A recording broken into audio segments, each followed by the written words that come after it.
We are here with the patient, female, and we're going to examine her energy levels with a technique known as electro-puncture, according to Voll. With this instrument, we will measure the energy present in the patient's meridians. From the measurements, we will be able to see if the patient's energy fluxes are normal.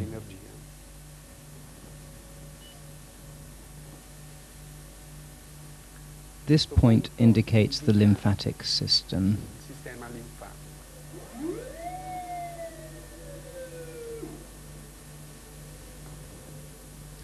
This is a scale of values which goes from 0 to 100, a reference index, which has been established by convention, in which the level 50 represents normality, or at least that's what we should be aiming towards. If the values are higher than 50, they indicate an inflammatory reaction. If the values are lower than 50, they indicate degenerative phenomena. In short, if the white line appears, the meridian presents some anomaly. There is something wrong. This is the meridian of the lungs. This is the meridian of the large intestine. This is the nervous system, the circulation. These are the patient's allergic processes. This, the cellular metabolism, indicates the presence of degenerative layers of cells. It's very important. This is the endocrine system, very important for a woman. The heart and the small intestine.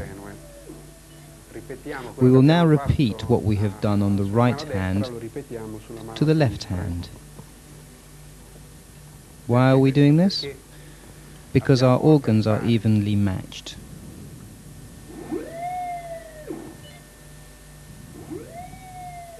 So this is the first chart referencing the projection of the energies present in the patient's hands. The white parts, basically, indicate an energy drop. An energy drop.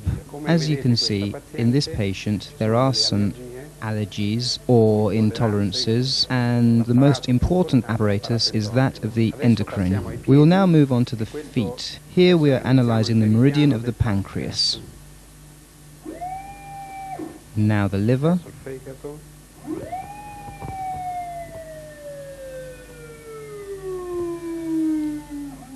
Here it's dropping a lot. In fact, this is the organ which has shown the greatest fall in the index. This is the stomach.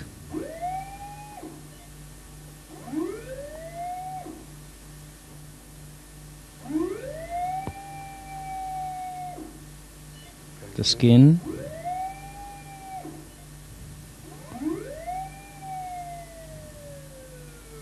The cholecyst.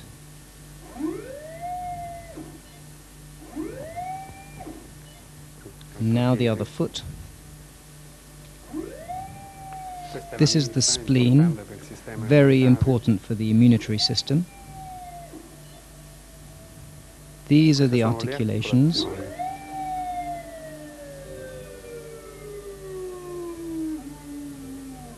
The articulations are in a mess.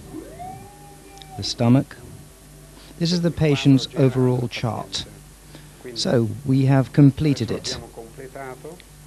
And we can see that the meridian, with the biggest energy drop, in other words, with the longest white strip, is the meridian of the articulations, then the meridian of the liver, the endocrine system, and after that the allergies, the gallbladder. We've got our work cut out here. This is the bacterium coli, That means that the patient has a dysbiosis in the intestine, so now we'll see the strength of these bacteria.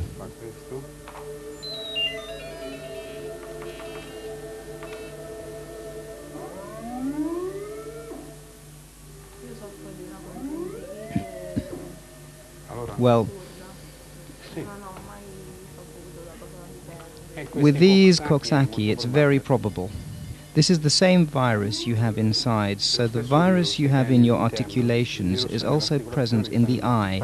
The patient has a number of problems. We have taken 2 of these problems. As far as the conjunctivitis is concerned, we have found a virus of the Coxsackie group A3, and the same virus is present in the articulations and is causing an inflammation and a pain in the joints. In the intestine, we have seen the presence in excessive quantities of the bacterium coli, so the patient will have to suspend the consumption of milk and dairy products and undergo treatment which I will give her later.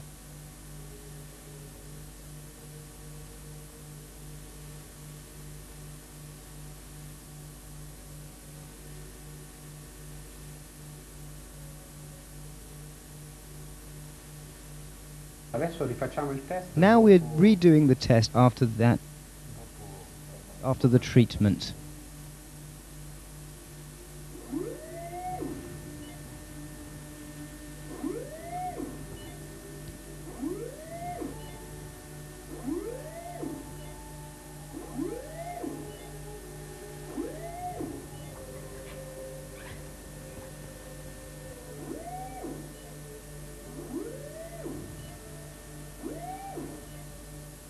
Here on the left are the results of the latest test after the treatment. This is before the treatment. These are the hands.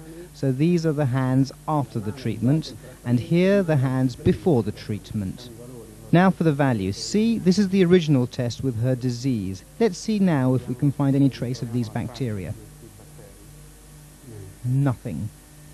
There's no trace.